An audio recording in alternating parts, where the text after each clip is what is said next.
Bonjour à tous et bienvenue pour cette 14e FAQ du doublage. Aujourd'hui, Lucas Pal, qui trouve que le doublage d'Overwatch est assez timide sur les accents, aimerait savoir si c'est généralisé dans le monde du doublage. Dis donc, tu t'en poses de ces questions, Lucas Pal ? Eh bien, ça va dépendre du directeur artistique et des clients. Pour certains, l'accent fait partie intégrante de ce qui définit le personnage, et surtout dans les dessins animés où tout doit être toujours très exagéré, comme je l'expliquais dans une précédente FAQ. Pour d'autres, la peur de ne pas blesser certaines communautés les incite à faire parler tout le monde avec le moins d'accent possible et à plutôt jouer sur les tons, les tessitures, etc. On remarque cela dit que les choses ont évolué avec le temps. Si dans les années 70-80, on n'avait aucun complexe à faire des accents dont on n'aurait pas eu à rougir Michel Leb, aujourd'hui on est beaucoup plus timoré. Un aspect du doublage qu'évoquait Pierre-François Pistorio dans son interview pour Parlons VF, parce qu'un peu d'autopromo, ça fait pas de mal. C'est très difficile. Je trouve que d'une façon générale, les diffuseurs ont trop peur d'introduire des accents pour les personnages et que ça peut même totalement aller à contresens de ce que le film raconte. Shakespeare a écrit tout son théâtre en jouant justement sur les accents régionalistes, etc. Et ça ne peut pas vivre, ça n'est pas drôle sans ces accents. Le danger si on joue un asiatique, c'est de lui mettre un grain de riz dans le larynx et de le jouer comme ça, et on est dans la caricature, c'est clair. Donc, il faut plutôt se l'interdire. Dans le cas de Jet Li, je pense à lui. En effet, il est un peu haut. Ok, il est dans les médiums, ça va avec son énergie. Inversement, pour les oraux, les clients ont regretté après coup qu'il n'ait pas eu l'accent espagnol, comme dans la version américaine. Évidemment, Alejandro, il a eu l'accent, c'était beaucoup plus intéressant. Et tu connais Zorro. Moi, j'aurais adoré faire ça, sans en rajouter, mais ça aurait été intéressant, c'est un charme en plus. What else? Bon, d'un côté, évidemment, on peut se dire que c'est rassurant de ne plus avoir des vieux accents caricaturaux, limite racistes, pour des personnages nés aux États-Unis. Mais d'un autre côté, on a vu encore récemment avec Black Panther que supprimer des accents quand des personnages en ont des très prononcés, c'est un peu dommage. Chevaux de bataille nous demande s'il existe des doublages consacrés aux langues régionales et minoritaires comme le breton ou l'occitan. Alors, ne nous voilons pas la face, oui, ça existe. Je suis même récemment tombé sur une offre de stage pour apprendre le doublage en basque. Maintenant, on va pas se mentir, c'est extrêmement minoritaire. À ma connaissance, c'est que des séries, quelques programmes télé, et c'est fait de manière très confidentielle pour quelques chaînes régionales. C'est vrai que le sujet a plusieurs fois fait l'objet de sketchs ou de moqueries. Une version vieux niçois, tu crois n'importe quoi, je t'ai cassé. Mais certaines associations ont bel et bien fait du doublage régional leur fer de lance. C'est notamment le cas de l'association Dizal, créée en 1998, qui se bat pour faire vivre le doublage en langue bretonne. Mais encore une fois, ces doublages ne sont généralement pas commercialisés en vidéo, non disponibles en VOD, ils font à peine le tour de quelques écoles, donc pour tomber dessus, c'est vraiment très compliqué.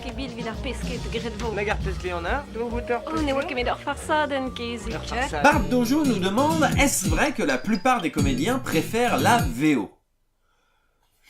C'est vrai que dans certains reportages, généralement à charge et pas mal orientés, certaines personnes du métier disent préférer la VO quand on leur pose la question. Chacun ses goûts, comme dirait l'autre, et je ne pense pas que ça dérange outre mesure. On peut être très doué pour réparer les voitures et ne pas avoir le permis, ou être très doué pour débusquer les coins à champignons et détester les champignons.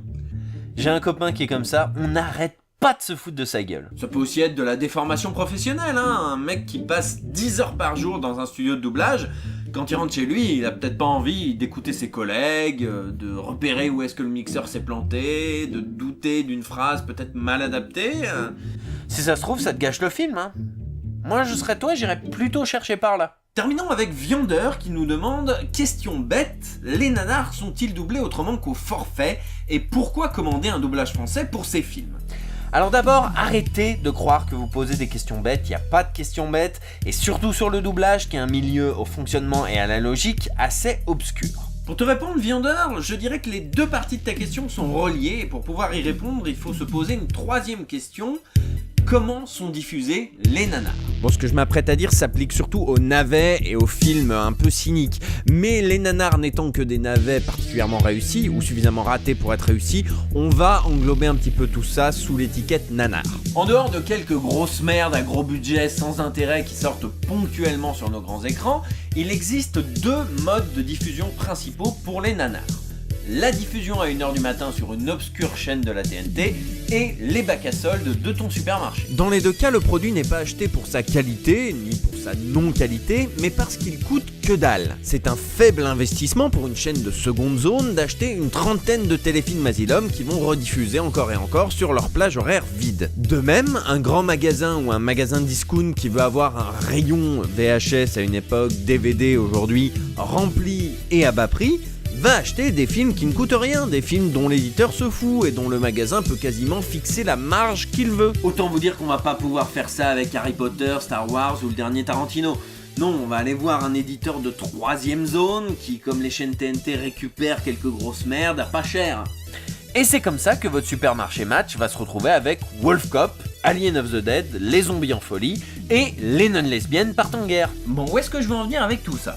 Eh ben, si on achète une grosse merde pour presque rien, c'est pas pour lui payer un doublage en or chez Dubbing Brothers. Non, on va essayer de trouver le doublage le moins cher possible, histoire que le produit reste intéressant à l'achat. Et du coup, je rejoins la deuxième partie de ta question, pourquoi les doubler ?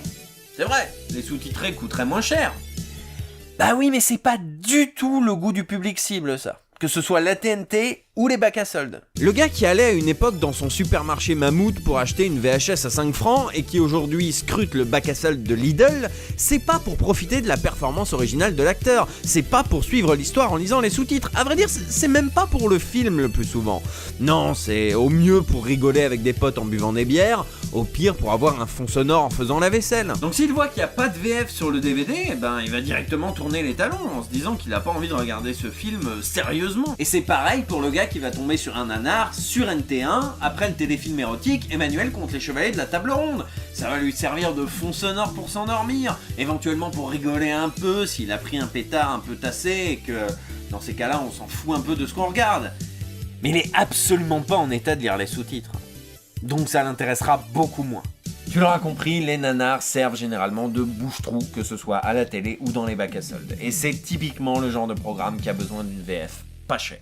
Voilà, c'est fini pour aujourd'hui. N'hésitez pas à poser vos questions avec le hashtag FAQ du doublage sur Twitter. N'hésitez pas à me dire aussi ce que vous pensez de ce nouveau format, un peu plus peut-être dynamique, avec un peu de voix off, un contre-champ, enfin voilà, j'ai essayé d'animer un petit peu tout ça. N'hésitez pas comme d'habitude à liker, à partager, à commenter et à vous abonner. Et si l'envie vous prend de me soutenir sur Tipeee, c'est toujours avec grand plaisir. Quant à moi, je vous donne rendez-vous la prochaine fois. Salut!